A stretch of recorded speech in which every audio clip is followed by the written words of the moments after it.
Fala, meu povo, estamos aqui mais uma vez com um tema extremamente importante, creio que do interesse de todos. Vamos falar hoje sobre a guerra na Ucrânia. O que é que essa guerra, o que é que esse conflito tem causado, quais impactos essa guerra tem trazido para o nosso sistema global. De antemão, a gente vai tratar sobre esse tema na perspectiva histórica e numa perspectiva também geopolítica. Primeiro de tudo, por que essa guerra ela tem causado tantos problemas, não só no aspecto territorial, mas também no aspecto militar. Primeiro de tudo, aspecto identitário. Só para que vocês tenham uma ideia de onde vem a Rússia. Qual é a formação identitária e nacional russa? É o primeiro questionamento que nós temos que fazer. Primeiro, a origem identitária e nacional russa, ela tem um fundamento histórico de Rus-Kiev. Rus-Kiev, juntamente com São Petersburgo, são os dois alicerces dessa formação nacional russa.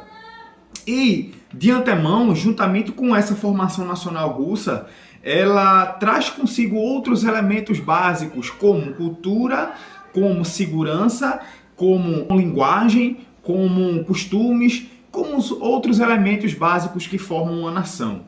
Então, o primeiro questionamento da Rússia, que é não só geopolítico, não é só territorial, mas é nacional, como seu histórico ele tem contribuído para a formação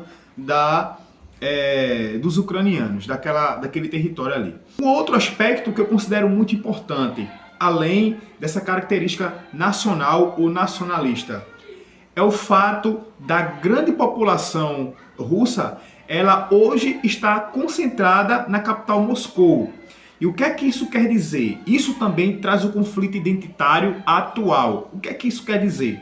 É que a grande massa populacional, por estar concentrada na capital Moscou, e que essa capital Moscou está ali posicionada mais para o Ocidente, mais para a Europa, o resto do seu continente, o resto do percentual, que corresponde a cerca de 75%, está ligada mais para a Ásia, isso aprofunda ainda mais a discussão e os conflitos. Por quê? Porque existe aquela ligação e aquela conexão geográfica da grande população, da grande massa populacional está concentrada em Moscou, e a sua conexão com alguns países e as fronteiras que ligam ao Ocidente. Então isso também traz um certo impacto e um certo conflito na estrutura social russa. Então não percam o raciocínio, não percam o foco, porque esse debate é complexo, é interessante, mas ao mesmo tempo é complexo. O primeiro aspecto que eu acabei de citar é o fato da grande nação russa ela está relacionada a Rus-Kiev, e todo o seu translado está ligado a São Petersburgo. E só para vocês terem ideia, existe uma cosmovisão marxista e leninista nesse aspecto aí. O atributo nação dada a Rússia não tem o mesmo aspecto que os alemães eles utilizaram, por exemplo. Por quê? Os alemães eles utilizaram um conceito de nacionalismo na prática como nacionalismo étnico. Tivemos ali o grande massacre, né, dos judeus, e isso também trouxe como base o entendimento de como o nacionalismo alemão ele se expandiu para a Europa, tá? Só que no caso da Rússia, fazendo um comparativo, o conceito de nação ele não está ligado apenas aos movimentos de separar um grupo que é considerado hegemônico, aquele grupo que segue o seu líder, como houve na Alemanha, mas o conceito de nação que a Rússia ela utiliza é justamente para resgatar valores e identidades que, segundo eles, já haviam sido perdidas. Então, preste atenção comigo. Existe um conceito de nação que é de separar. É aquele que traz um sentimento de pertencimento. Aquele que traz um sentimento de revolta, de fazer ressurgir uma nação, mas que para que eu possa ressurgir uma nação, é necessário eu batalhar, é necessário eu guerrear por aquilo que é de mais precioso para a nação, que é a sua identidade. Foi isso que os alemães eles fizeram. No caso da Rússia, é o fato de você resgatar parte desses valores e parte dessas identidades, unificando. Parte desses valores aí é uma espécie de unificação. Não é de separar, mas é de unificar. E para onde geograficamente falando, ocorre esse processo de unificação? Para os territórios do Ocidente. E é justamente esse impasse que existe entre a Rússia e a OTAN. A OTAN, de certa forma, ela tenta se aproximar das fronteiras da Rússia. E é justamente a fronteira a qual pertence hoje a Rússia, na verdade, historicamente falando, né? Existe essa ligação histórica entre a Ucrânia que é hoje e o que a Rússia foi antigamente. Então, à medida em que a OTAN ela se aproxima da Ucrânia, para a Rússia isso é uma afronta. Aí é que vem a segunda interrogação. O que é que acontece então se a Rússia ela entrar em um combate direto com a OTAN? O que é que acontece? Será que a Rússia, de certa forma, ela enfraquece a OTAN? A resposta é sim, ela enfraquece a OTAN. No entanto, todavia, existe uma hipotética decisão da Ucrânia em se juntar com seus aliados do Ocidente e querer parar e querer fazer com que a estrutura política e principalmente militar russa ela possa entrar em regressão. Então, a Rússia ela está na corda bamba. Seu avanço para atacar a OTAN, a fim de defender aquilo que é meu historicamente, eu posso perder força, porque a Ucrânia ela vai se unir aos seus aliados, tá? E um outro ponto que eu quero destacar aqui com vocês, além dessa questão identitária, existe também a perca de força, e aí eu cito até a Guerra Fria, de 1945 até 1991. A Guerra Fria, de certa forma, ela traz uma influência de poder. Tanto é que os blocos capitalistas, aqueles que se perpetuaram após a queda do Muro de Berlim, eles ainda continuam ativos. Os países do Ocidente, na visão russa, eles ainda continuam ativos. Os blocos capitalistas, o bloco capitalista aliado à OTAN, eles estão extremamente ativos e isso para os russos é uma forma de ameaça. Então, à medida em que o Muro de Berlim ele cai, os países satélites, aqueles que pertenciam ao Pacto de Varsóvia, que também não se sustentou, para a Rússia, isso foi uma tremenda perda.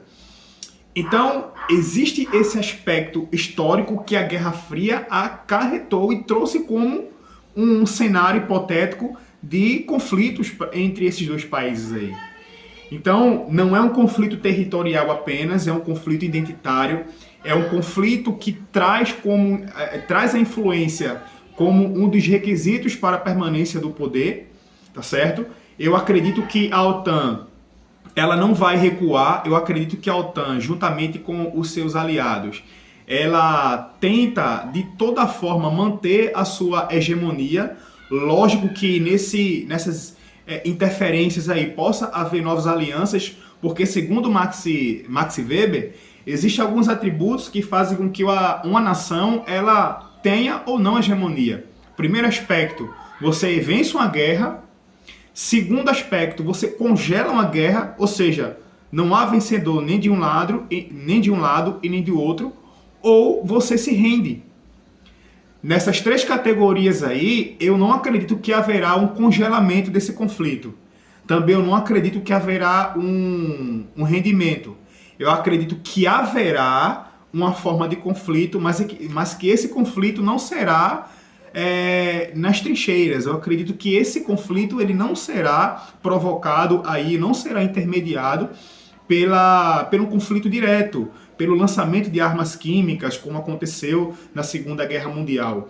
Até porque a própria Europa, e a gente está falando também, está trazendo como questão a mudança da geografia da Europa, a própria Europa sentiu na pele o que esse conflito direto de armas químicas trouxe para o cenário político e econômico. Uma grande devastação, onde Países que não tiveram envolvidos diretamente puderam ajudar, assim como o exemplo dos Estados Unidos, certo? Então, a criação de órgãos que hoje a gente conhece como aqueles que ajudam no combate à ausência de infraestrutura, no combate à fome, no combate à desigualdade, elas foram criadas após a Segunda Guerra justamente para tentar sanar esses impasses provocados por conflitos.